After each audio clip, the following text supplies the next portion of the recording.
sommes là aujourd'hui également pour faire le point sur la situation de l'infection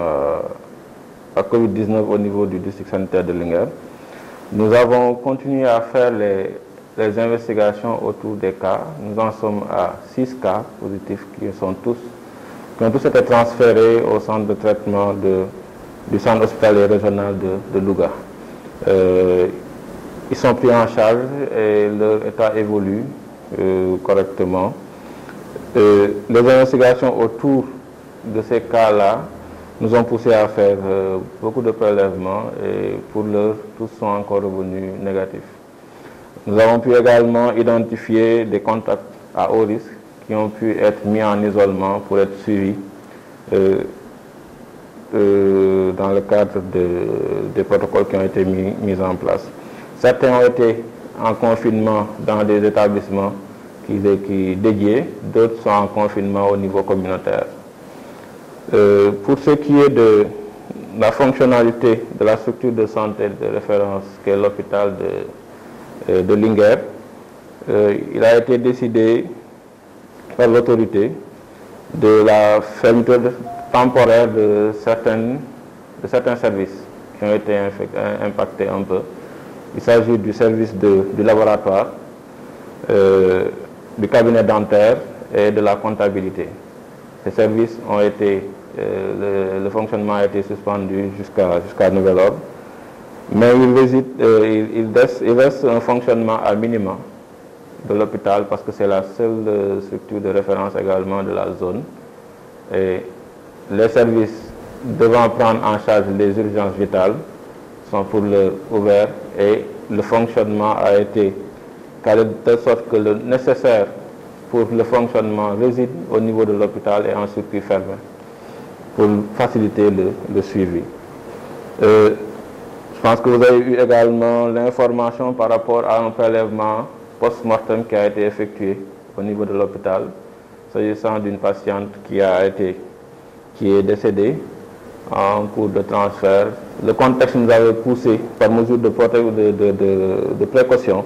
de faire le prélèvement qui est revenu négatif et la dépouille a été rendue à la famille et l'inhumation a été faite hier. Donc je pense que pour l'essence,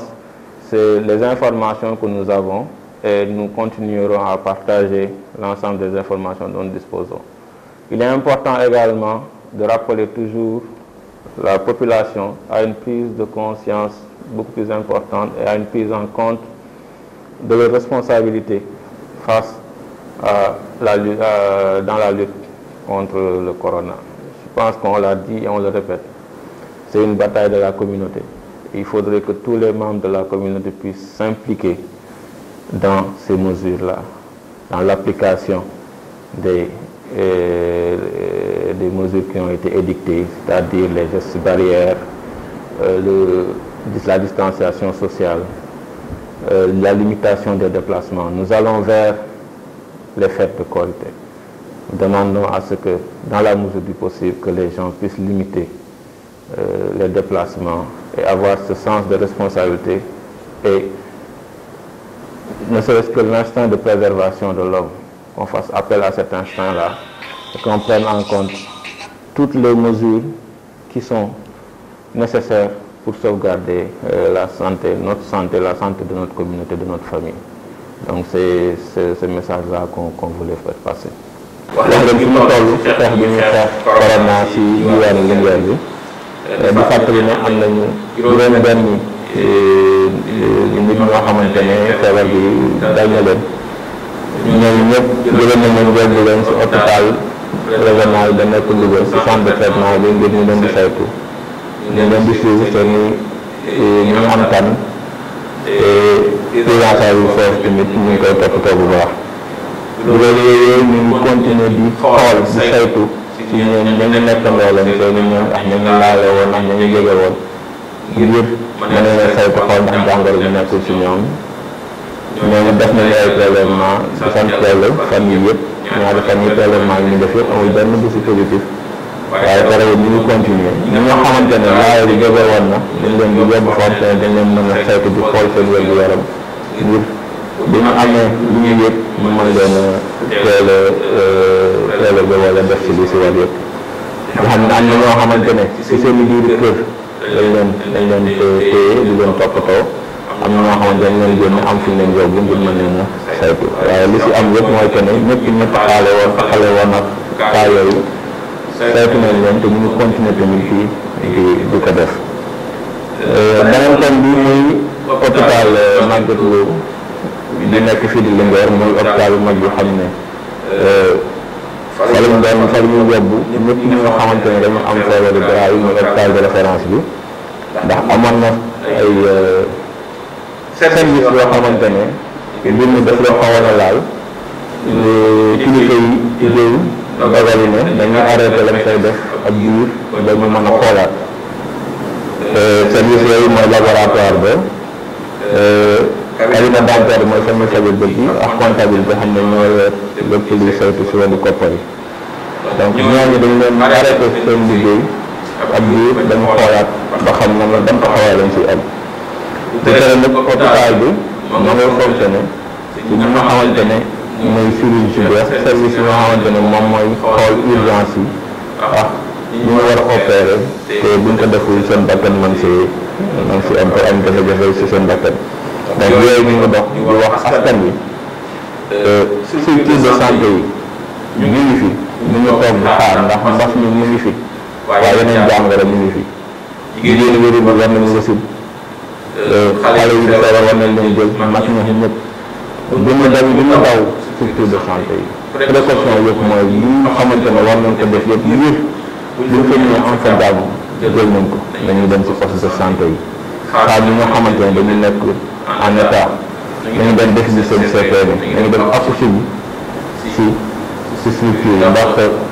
ndax mi am na solo lool te war nañ ko xeex lool waaye dëkk ba ndox indi fi la nekk di fi jot beneen feebar tamit dina am di fi jot te bu ñu sàggane ba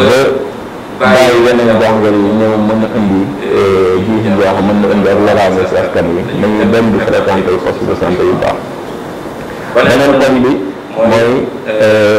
am na nit ku ñàkkoon bakkanam si buñ koy rawale di ko indi si hôpital si yoon bi jamono bi ñu nekk comme amoon na yenn melokaan yoo xamante ne xawoon nañu ak jàngoro bi ñu defaloon ko prélèvement gannaaw ba mu ñàkkee bakkanam waaye ñu sant yàlla si ne ba résultat yi yooyu amul jàngoro bi te doole nañ ko njabootam ba ñu denc ko loolu la ko waraloon yëpp mooy dañuy jéem a fagaru rek ngir sàmm askan wi moo taxoon ñu ne comme loolu moom amoon na yenn melokaan yi nañ ko defal prélèvement bi ñu defal ko xool saytu ko yàlla dogal rek alhamdulilah amul jàngoro bi yooyu la ñu amoon di ko wax di ñaaxaat askan wi ñu gën a farlu si takk masque bi gën a farlu si raxasu bi ak set bi